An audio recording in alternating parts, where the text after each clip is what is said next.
ఆధ్వర్యంలో ఈ నెల ఆదివారం రోజున జరిగే మెగా జాబ్ మేళాలో నిరుద్యోగులకు 18 సంవత్సరాల నుండి 40 సంవత్సరాల యువతి యువకులు పాల్గొనే అవకాశం సద్వినియోగం చేసుకోవాలని టీపీసీసీ గడ్డం చంద్రశేఖర్ రెడ్డి అన్నారు. ఉదయం 10 గంటల నుండి సాయంత్రం 5 గంటల వరకు పరశురాములు కళ్యాణ మండపం అశోక్ నగర్ కాలనీలో జాబ్ మేళా ఇంటర్నేషనల్ కంపెనీ వారు జీసీఆర్ ట్రస్ట్ ఆధ్వర్యంలో మెగా జాబ్ మేళా నిర్వహించడం జరుగుతుందని జిల్లాలో ఉన్న నిరుద్యోగులు యువతి యువకులు ఈ అవకాశాన్ని సద్వినియోగం చేసుకోవాలని కోరారు. ఈ జాబ్ మేళాకు మీ వద్ద ఉన్న 10th సర్టిఫికేట్ నుండి డిప్లొమా, ఎంసీఏ, ఎంఎస్ వరకు సర్టిఫికెట్లతో హాజరై క్యూఆర్ కోడ్ ద్వారా స్కాన్ చేసి రిజిస్ట్రేషన్ చేయించుకోవాలని సూచించారు. ప్రజలందరూ ఈ అవకాశాన్ని సద్వినియోగం చేసుకోవాలని కోరారు. ఇంకా వొకేషనల్ గ్రూప్స్ అంటే హ్యాండ్ మేకింగ్ సంబంధించినటువంటి, బ్యూటిషియన్ సంబంధించినటువంటి యువతి యువకుల గురించి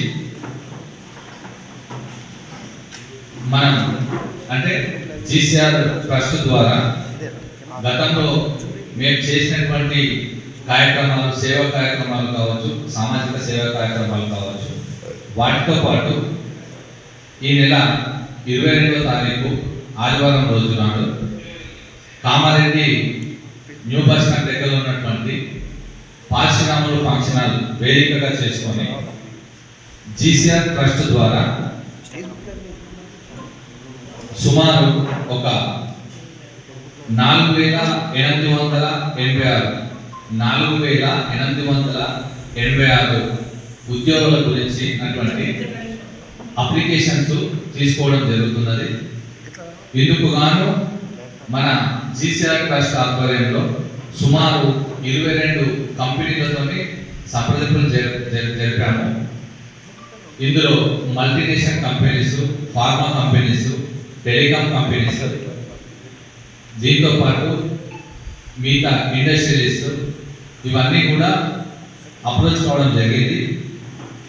వాళ్ళందరూ చాలా సానుకూలంగా స్పందించి గతంలో ఎన్నడూ కూడా కామారెడ్డి నియోజకవర్గం స్థాయిలో అంటే కేవలం కామారెడ్డి నియోజకవర్గ యువతి యువతులకు సంబంధించినటువంటి ఇటువంటి జాబ్ మేళా అంటే ఉద్యోగ సంబరం అనేటువంటిది ఇంతవరకు కూడా ఎన్నడూ చేయలేదు. ఈరోజు జీసీఆర్ ట్రస్ట్ ద్వారా మేమందరం కూడా సమైక్యంగా దీన్ని విజయవంతం చేయాలని, అదేవిధంగా కామారెడ్డి నియోజకవర్గంలో ఉన్నటువంటి యువతి యువకులకు ఉద్యోగ అవకాశాలు కల్పించాలనే సదుద్దేశంతో దీన్ని ముందుకు తీసుకురావడం జరిగింది. కావున కామారెడ్డి నియోజకవర్గం మరియు పరిసర ప్రాంతాల్లో ఉన్నటువంటి నిరుద్యోగులందరూ కూడా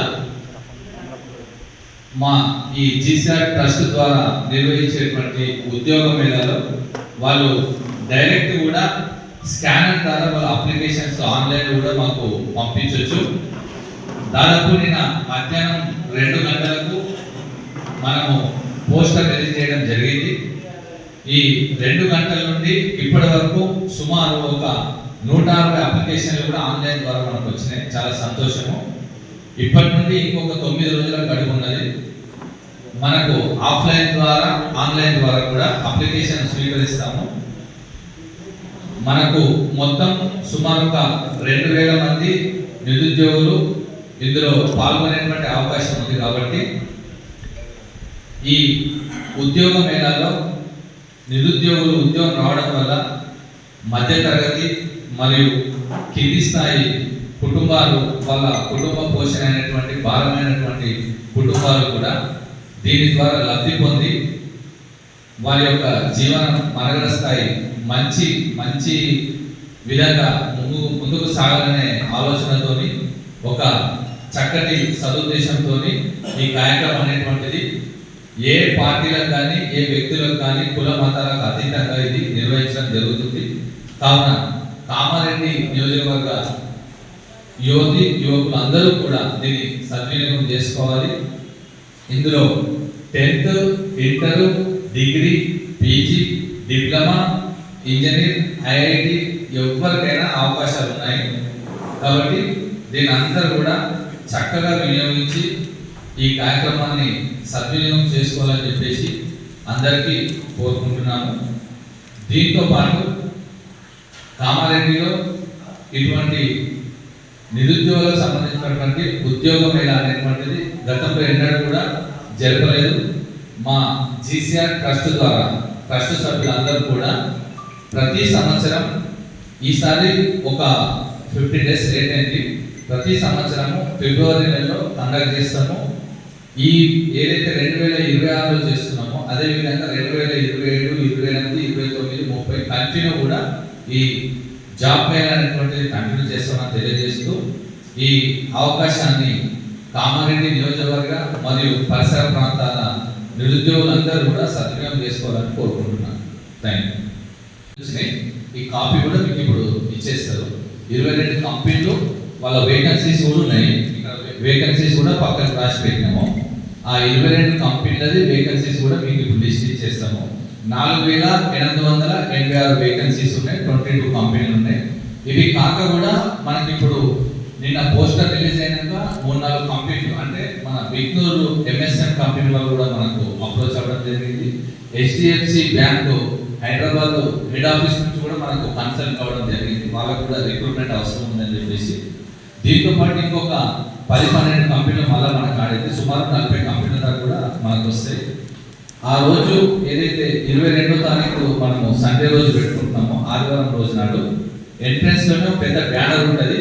ఏ కంపెనీ నుంచి ఎన్ని మనకు జాబ్స్ వేకెన్సీస్ ఉన్నాయని చెప్పేసి ఏ అర్హతలను బట్టి ఆ జాబ్స్ ఉన్నాయని చెప్పేసి కూడా బయట ఎంట్రన్స్ లో పెద్ద బోర్డు ఉంటుంది మనకు. తర్వాత మా ఏదైతే జీసీఆర్ ట్రస్ట్ ద్వారా ఉన్నటువంటి మనోళ్ళు ఉన్నారో అందరూ కూడా సహకరిస్తారు. అక్కడ ప్రాసెస్ కూడా మొత్తం కూడా చూసుకోవడం జరుగుతుంది. ₹1 కూడా చార్జెస్ చేసేది ఏది లేదు, అన్నీ కూడా ఫ్రీయే. మీరు కూడా మనకు దగ్గర ఉంటే అప్లికేషన్స్ ఇమీడియట్లీ చేసుకోవచ్చు. చేసిన వెంటనే మీకు అప్పుడే మెసేజ్ కూడా రావడం జరుగుతుంది, your application is successful completed అని చెప్పేసి. అప్లై చేసుకున్న ప్రతి ఒక్కరిది లిస్ట్ కూడా బిఫోర్ మేము అక్కడ స్టిక్ చేసి పెడతాము. వాళ్ళకు కూడా ఈజీగా ఉంటుంది. ఆన్లైన్ చేసుకోవచ్చు, ఆఫ్లైన్ అంటే వాక్వే అంటే డైరెక్ట్ కూడా వచ్చి కూడా అక్కడ జాయిన్ అయ్యే అవకాశం కూడా ఉంటుంది. కాబట్టి ఎటువంటి ఇబ్బంది ఉండదు. ఇది ట్రస్ట్ ద్వారా నిర్వహిస్తున్నాం కాబట్టి ఎటువంటి రుసుము అనేటువంటిది తీసుకోవడం జరుగుతుంది. ఎక్స్పీరియన్స్ ఉన్న వాళ్ళకి కూడా అవకాశం ఉంటుంది, ఫ్రెషర్స్ కూడా అవకాశం ఉంటుంది. ఆల్మోస్ట్ ఆల్ ఫ్రెషర్సే వస్తారు అనుకుంటా 90%. ఎక్స్పీరియన్స్ ఉన్న వాళ్ళు వాళ్ళకి ఆల్రెడీ ఎగ్జిస్టింగ్ అవకాశాలు ఉంటుంటాయి కాబట్టి ఆల్మోస్ట్ ఆల్ ఫ్రెషర్సే వస్తారు. దానికి ఏముంది, డైరెక్ట్ అక్కడ ఒక 300 నుంచి 500 జాబ్స్ వరకు డైరెక్ట్ అక్కడనే రిక్రూట్ చేసుకోవడం కూడా జరుగుతుంది. ఆ రోజు మీకు మా బ్యానర్ కూడా మేము చూపించడం జరిగింది. సుమారు 12,000 నుంచి 40,000 వరకు కూడా శాలరీస్ అనేటువంటి అవకాశాలు ఉన్నాయి. వాళ్ళ కంపెనీ రూల్స్ అండ్ రెగ్యులేషన్స్ బట్టి వాళ్ళు కొన్ని ఎలిమెంట్స్ కూడా ఇవ్వడం జరుగుతుంది. అంటే కొన్ని కంపెనీలు ఏమున్నాయంటే కోంపల్లి, సుచిత్ర, మేడ్చల్ ఏరియాలో ఉన్నటువంటి కంపెనీలు ఏంటంటే వాళ్ళ కంపెనీ పాయింట్ నుంచి 40 కిలోమీటర్స్ రేడియేషన్స్ వరకు బస్ చార్జెస్ ఉచితంగా ఇస్తారు. ఒకవేళ వాళ్ళు నిర్ణయించిన సమయం కంటే 8 గంటల నుండి 1 గంట ఎక్కువ చేసేది ఉంటే దానికి పర్ అవర్కి ఇంత అని చెప్పేసి కూడా వాళ్ళకు అందించడం జరుగుతుంది. రెగ్యులర్ హాలిడేస్ కానీ రెగ్యులర్ యాక్టివిటీస్ ఏ విధంగా ఉన్నాయో 10th పాస్ అయిన వాళ్ళు ఉంటే 10th పాస్ అయినంత వరకు వాళ్ళ యొక్క సర్టిఫికేట్స్ అంటే మెమోలు కానీ ఆధార్ కార్డు కానీ అవి తెచ్చుకుంటే సరిపోతుంది. Inter, degree, diploma, PG, BTech చేసిన వాళ్ళు వాళ్ళ సర్టిఫికేట్స్తో పాటు వాళ్ళ ఆధార్ కార్డు కూడా తీసుకొని వస్తే సరిపోతుంది. ఫోటో కూడా అవసరం ఉంటుంది. ఒకవేళ అక్కడ ఏమైనా డాక్యుమెంట్స్ తక్కువ పడితే వాళ్ళు ఎంట్రీ చేసుకుంటారు. వాళ్ళు ఆ డాక్యుమెంట్స్ సాఫ్ట్ కాపీ ద్వారా కూడా ఇస్తే కూడా వాళ్ళు స్వీకరిస్తారు. Vidyanagar colony, NGOs colony, Kakatiya Nagar colony, మళ్ళా వినాయక్ నగర్ కాలనీ, ఇవి ఏవైతే కొన్ని న్యూ బస్ స్టాండ్ ఏరియాలో ఉన్నటువంటి కాలనీస్ ఉన్నాయో Sriram Nagar colony, PMS colony కూడా, ఎందుకంటే పంచముఖ హనుమాన్ దగ్గర కూడా గతంలో ఉన్నటువంటి కౌన్సిలర్ ట్యాంకర్ల ద్వారా నీళ్ళు సప్లై చేయడం జరిగింది. దాంతోపాటు బతుకమ్మ కుంట ఏరియాలో కూడా అక్కడ ఉన్న కౌన్సిలర్లు అప్పుడు గతంలో ఉన్నటువంటి కౌన్సిలర్ తన సొంత ట్యాంకర్ ద్వారా నీళ్లు సప్లై చేయడం జరిగింది. కాకపోతే ఇలా బాధాకరమైన విషయం ఏంటంటే లాస్ట్ టైం సమ్మర్లో మాత్రము మన కామారెడ్డి గౌరవ ఎమ్మెల్యే గారు మాత్రము ఎటువంటి ఏ విధంగా కూడా స్పందించలేదు అన్న. ఎందుకంటే ప్రతి విషయంలో ముందుండి ఆయన తీసుకుపోయేటువంటి ఆలోచన ఉన్నట్టు. లాస్ట్ టైం సమ్మర్ మాత్రం ఫెయిల్ అయింది. ప్రజలు చాలా బాధపడ్డారు నీటి ఎద్దడి తీవ్రత గురించి. అయితే ఈసారి సమ్మర్ మాత్రము కొత్తగా వచ్చినటువంటి మున్సిపల్ పాలకవర్గము, మున్సిపల్ మరియు ఎమ్మెల్యే గారు నీటి ఎద్దడి ఎక్కువగా ఉన్నటువంటి ప్రాంతాల్లో దయచేసి దానిని పరిష్కరించే విధంగా, అంటే ట్యాంకర్ల ద్వారా కానీ ఇతర సౌకర్యాల ద్వారా కానీ ప్రజలకు ఇబ్బంది కలగకుండా నీటి ఎద్దడిని ఎదుర్కోవాలని చెప్పేసి కోరుకుంటున్నాము. లాస్ట్ టైం కూడా ఇటువంటి పరిస్థితి ఏర్పడ్డది. నేను కూడా నా సొంత ట్యాంకర్లు ఒక 4 ట్యాంకర్లు పెట్టి నేను కూడా నీళ్లు సప్లై చేయడం జరిగింది. నాతో పాటు అప్పుడు ఉన్నటువంటి కౌన్సిలర్లు కొందరు, అంటే 16వ వార్డు కౌన్సిలర్ కానీ, 18వ వార్డు కౌన్సిలర్, 42వ వార్డు కౌన్సిలర్, 41వ వార్డు కౌన్సిలర్, 36వ వార్డు కౌన్సిలర్, అయితే ఇట్లా కొందరు కౌన్సిలర్లు వాళ్ళ సొంత ట్యాంకర్లు పెట్టి నీటి సరఫరా చేసి ప్రజల యొక్క నీటి ఎద్దడి నివారణ అనేటువంటి కార్యక్రమాన్ని తీసుకొచ్చారు. కాకపోతే ఈసారి కూడా సమ్మర్లో అటువంటి ఇబ్బంది కలగకుండా ఉండేందుకు గౌరవ ఎమ్మెల్యే గారు మరియు చైర్మన్, పాలకవర్గం అందరూ కూడా ముందుండి ఈ కామారెడ్డి ప్రజల యొక్క నీటి యొక్క సమస్య తీర్చాలని చెప్పేసి కూడా కోరుకుంటున్నాను. గురించి నేను ఈ 11వ వార్డు లింగాపూర్ గ్రామస్తులకు కలిసినప్పుడు అక్కడ ఒక 60 కుటుంబాలు ఉన్నటువంటి నాయి బ్రాహ్మణ సంఘం వాళ్ళు గతంలో ఎమ్మెల్యే ఎలక్షన్ అప్పుడు, గతంలో జరిగినటువంటి ఎమ్మెల్యే ఎలక్షన్ కన్నా ముందు అక్కడ ఉన్నటువంటి కౌన్సిలర్, మన గతంలో ఉన్నటువంటి కౌన్సిలర్ కాసల శ్రీనివాస్ వాళ్లకు ఎమ్మెల్యే గారి దగ్గర తీసుకెళ్ళి ఒక వాగ్దానం ఇచ్చిరంట. ఏమని అంటే, మాకు సంఘం బిల్డింగ్ కావాలని చెప్పేసి ఆ 60 కుటుంబాలు అడిగితే ఎమ్మెల్యే గారు దానికి ఇప్పుడున్న ఎమ్మెల్యే అప్పుడు బ్రహ్మారెడ్డి గారు సానుకూలంగా స్పందించి నేను ఖచ్చితంగా బిల్డింగ్ కట్టిస్తాను, దానికేమి ఇబ్బంది లేదని. మరి మీకు జాగ ఉందా అని అడిగింది. సార్ మాకైతే ఏం జాగ లేదని వాళ్ళు చెప్పారు. చెప్పగానే వెంటనే మరి మీరు ఎట్లయినా జాగ తీసుకోవాలి, నేను కట్టిస్తాను అని చెప్పాను. సరే వీళ్ళేం చేసినంటే ఇంటికి ఒక 60,000 జమ చేసుకున్నారు. ఇంటికి ఒక 60,000 జమ చేసుకుని ఒక 400 గజాలు జాగా ఉంటున్నారు. ఎమ్మెల్యే ఎలక్షన్లు అయిపోయినాయి. ఎమ్మెల్యే గెలిచారు. ఎమ్మెల్యేగా గెలిచినప్పటి నుండి ఒక 8-9 సార్లు వాళ్ళు ఎమ్మెల్యే గారిని 3-4 సార్లు కలిసిరట. అప్పుడు కౌన్సిలర్ ఉన్న శ్రీనివాసరావు ఒక 4-5 సార్లు కలిసిరట. జాగా కొనుక్కుర్రు, కాలేదు. మధ్యలో ఒకసారి కలిస్తే మీరు పునాదులు లేపి పిల్లలు లేపేసేది, స్లాబ్ ఇట్లనే ఓపిస్తా అని చెప్పిందట. ఇప్పుడు అవి పిల్లలు లేచి సమస్య అట్లే ఉన్నాయి. నేనేం చెప్తున్నానంటే, దయచేసి కామారెడ్డి ఎమ్మెల్యే గారికి ఒకటే విజ్ఞప్తి, మీరు నిజంగా వాళ్ళకు చెప్పుంటే కంప్లీట్ చేయండి. ఇప్పుడు చిన్న సంఘాలలో చాలా ఇబ్బంది పడుతున్నారు. ఇది నాయి బ్రాహ్మణ సంఘం లింగాపూర్ వాసుల యొక్క సమస్య. దాంతోపాటు అక్కడనే ఉంటున్నటువంటి లింగాపూర్ అంబేద్కర్ యోజన సంఘం అనేటువంటిది ఎస్సీ కమ్యూనిటీ, వాళ్ళకు కూడా సేమ్ ఇదే వాగ్దానం చేసిరట. ఇప్పుడు ఉన్నటువంటి గౌరవ ఎమ్మెల్యే గారు వాళ్ళకు కూడా సేమ్ సంఘం బిల్డింగ్ కట్టిస్తా, జాగా చూసుకోమని చెప్పిరట. వాళ్ళు జాగా చూసుకొని రెడీగా ఉన్నారు. ఆ బిల్డింగ్ అయితే లేదు, సార్ కలుస్తలేదని బాధపడుతున్నారు.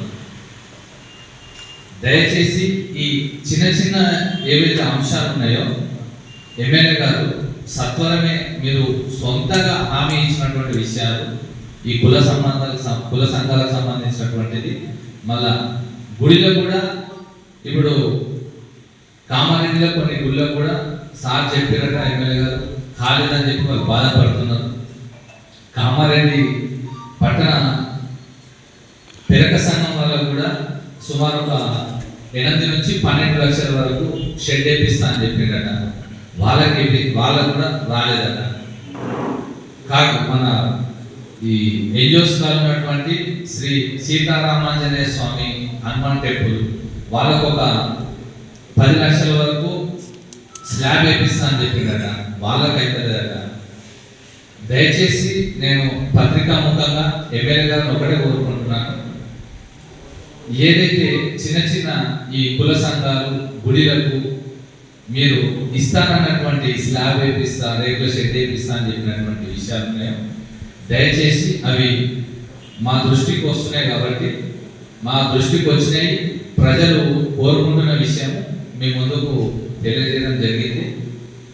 మీరు సత్వరమే వాళ్ళకు ఇచ్చినటువంటి హామీలు నెరవేర్చాలని చెప్పేసి కోరుకుంటున్నాము. ఎందుకంటే వాళ్ళు ఎవరిని అడగలేని పరిస్థితి. ఇప్పుడు చిన్న కుల సంఘం ఉన్నది, వాళ్ళు ఎవరిని అడుగుతారు? ఎమ్మెల్యే సార్ దగ్గర పోతే నేను మగ కలుస్తా అని చెప్తే మళ్ళీ ఎవరిని కలుస్తారు?